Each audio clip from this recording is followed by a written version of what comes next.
இந்த ஒரு 10 ரூலை நீங்க ஃபாலோ பண்ணிக்கலாம். உங்க பணம் அநேகமா ப்ரொடெக்ட் பண்ணிக்கலாம் அல்லது லாஸை மினிமைஸ் பண்ணிக்கலாம். உடனே ட்ரேட் பண்ண உடனே ஏதாவது பொசிஷன் மாட்டிப்பீங்க, கண்டிப்பா மாட்டிப்பீங்க, தப்பிக்கவே முடியாது. ஷேர் மார்க்கெட்ல ரொம்ப முக்கியம்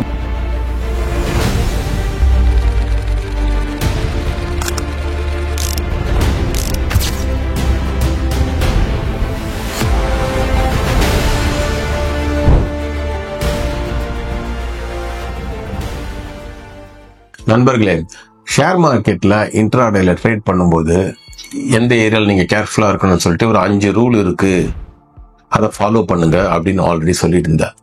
ஆக்சுவலா மொத்தமா 10 ரூல். இந்த 10 ரூல்ல 5 ரூல் ஆல்ரெடி நான் உங்களுக்கு சொல்லிட்டேன். மிச்சம் 5 ரூல் இருக்கு இல்லையா, அதை நான் இப்ப சொல்றேன். மொத்தம் இந்த 10 ரூல் நீங்க ஃபாலோ பண்ணீங்கன்னு வச்சுக்கோங்க, எனக்கு தெரிஞ்சு ஒரு மாதிரி எந்த ஃபோர்ஸ், மார்க்கெட் ஃபோர்ஸா இருக்கட்டும் இல்ல ஜியோ பொலிட்டிக்கல் ஃபோர்ஸா இருக்கட்டும், எந்த ஃபோர்ஸ் இது மாதிரி நடந்தாலும், இன்பிட்வீன்ல நடந்தாலும் உங்க பணம் அநேகமா ப்ரொடெக்ட் பண்ணிக்கலாம் அல்லது லாஸை மினிமைஸ் பண்ணிக்கலாம். இந்த ஒரு 10 ரூலை நீங்க ஃபாலோ பண்ணிக்கலாம். 5 ரூல் ஆல்ரெடி தெரியும். இந்த பாருங்க, இப்ப அந்த 5 ரூல் உங்களுக்கு நான் இப்ப ஆல்ரெடி நான் போட்டு காமிக்கிறேன். To be on the safe side, அதை பார்த்துக்கோங்க. ஓகேங்களா? இப்போ அடுத்த 5 ரூல் என்ன அப்படின்னா, 6வது ரூல் நான் சொல்றேன். எப்பயுமே இன்ட்ராடே நீங்க பண்ணும்போது கேண்டில் ஸ்டிக் இல்லாம நீங்க பண்ணவே மாட்டீங்க. கேண்டில் ஸ்டிக் பார்க்காம பண்ணுவீங்களா? கிடையாது. அப்ப அதுக்கு ஒரு இண்டிகேட்டர் இருக்கு இல்லையா, அது வந்து புல்லிங்கல் பேண்டா இருக்கலாம், ஆர்எஸ்ஐயா இருக்கலாம், இல்ல ஏபிசி, ஏதோ ஒண்ணு. புரிஞ்சுக்கோங்க, ஷேர் மார்க்கெட்ல ரொம்ப முக்கியம் பொறுமை.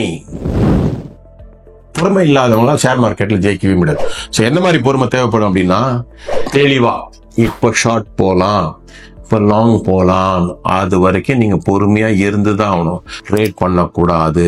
நிறைய பேர் என்ன பண்ணுவாங்கன்னா, அந்த 9:15 வந்துட்டு பண்ணி உடனே ட்ரேட் பண்ண உடனே ஏதாவது பொசிஷன் மாட்டிப்பீங்க, கண்டிப்பா மாட்டிப்பீங்க, தப்பிக்கவே முடியாது. அதனால under no circumstances you should not trade till an opportunity comes your way.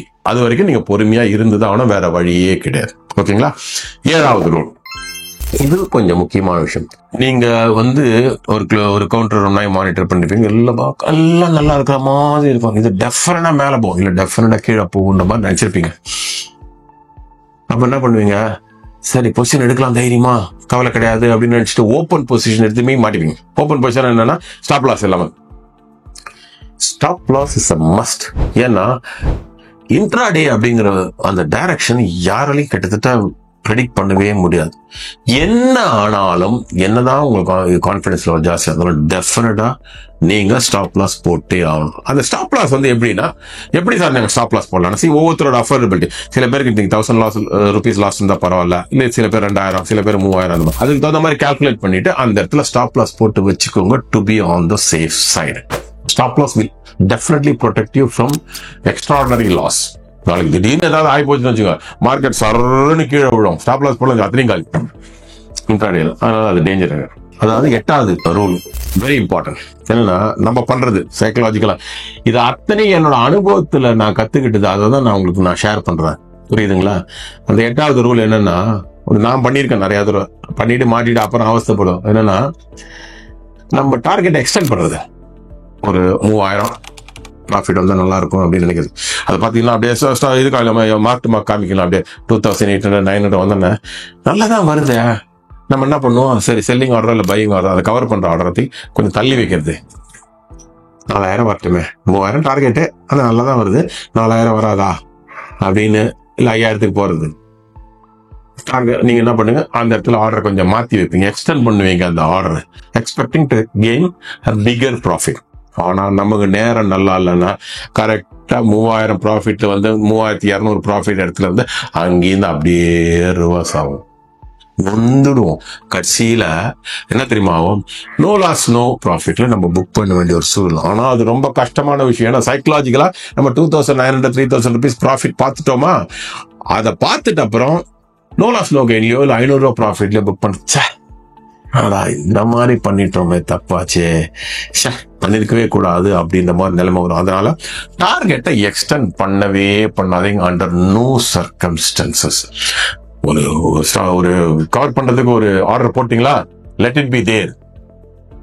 அது இதாகி அதுக்கப்புறம் மேல போட்டுமே என்ன வேணா ஆகட்டும், no problem. But you have earned your money perfectly, be happy. Share மார்க்கெட்ல ரொம்ப முக்கியம், you should be happy if you are earning money.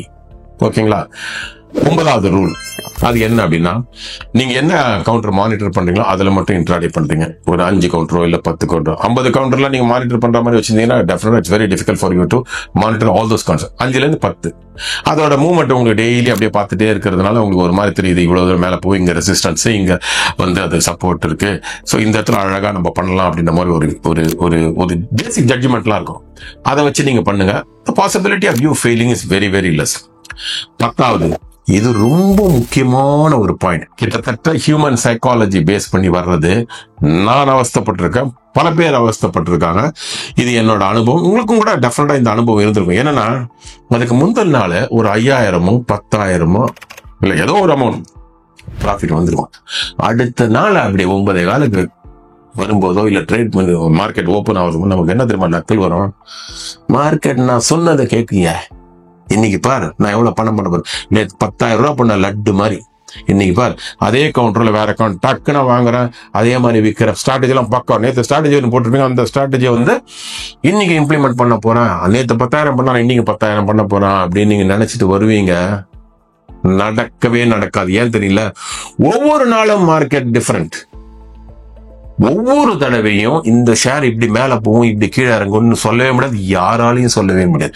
அதனால strategy that you followed yesterday, இன்னைக்கு ஸ்ட்ராட்டஜி பண்றதுக்கும் வித்தியாசம் கண்டிப்பா வேணும். ஏன்னா ஒவ்வொரு நாளும் வித்தியாசமான நாள், ஒவ்வொரு ஸ்ட்ராட்டஜி அதுக்கு தகுந்த மாதிரி வித்தியாசமா மாறிதான் இருக்கணும். நேற்று லாங் போனீங்கன்னா இன்னைக்கு அதே மாதிரி லாங் போகணும்னு அவசியம் கிடையாது, நேற்று ஷார்ட் போனீங்கன்னா இன்னைக்கு அதே மாதிரி ஷார்ட் போகணும்னு எந்த அவசியமும் கிடையாது. டிபெண்டிங் ஆன் த மூமெண்ட் நீங்க ஸ்ட்ராட்டஜி போட்டீங்கன்னா the possibility of you winning is very very very very high. ஓகேங்களா? அப்புறம் இன்னும் ஒரு எக்ஸ்ட்ரா ஒரே ஒரு இது நான் சொல்றேன். பல பேர் ஷார்ட் போங்க லாங் போங்க அப்படின்னு எங்கேயிருந்தாவது டிப் மாதிரி ஏதாவது வந்ததுன்னா அதை முடிஞ்ச வரைக்கும் அவாய்ட் பண்ணுங்க. ஏன்னா நீங்க அப்ப இன்னொருத்தரோட இன்டெலிஜென்ஸை வச்சு பேஸ் பண்ணிட்டு அன்னைக்கு டெசிஷன் எடுக்கிறீங்க. அதாவது அன்னைக்கு பொசிஷன் எடுக்கிற மாதிரி அது it may work, it may not work, I do not know. என்னை பொறுத்த வரைக்கும் அதை நான் பண்ண மாட்டேன். ஓகேங்களா? சோ இதுதான் 10 ரூல். வேற ரூல்ஸ் ஏதாவது எக்ஸ்ட்ரா இருக்கா, திருப்பி இன்னொரு வீடியோ போடுவீங்களான்னு இல்ல, கவலைப்படாதீங்க. இதுதான் 10 ரூல். இந்த 10 ரூலையும் இப்ப வருது பாருங்க, இந்த பக்கம் 5 ரூல், அந்த பக்கம் 5 ரூல் ஸ்கிரீன்ல போடுறேன் நானு. திருப்பியும் படிச்சுக்கோங்க. படிச்சுட்டு அதை ஃபாலோ பண்ணுங்க. The possibility of you failing in intraday trading is very very less. At least it will protect your money or it will minimize your losses. ஓகேங்களா?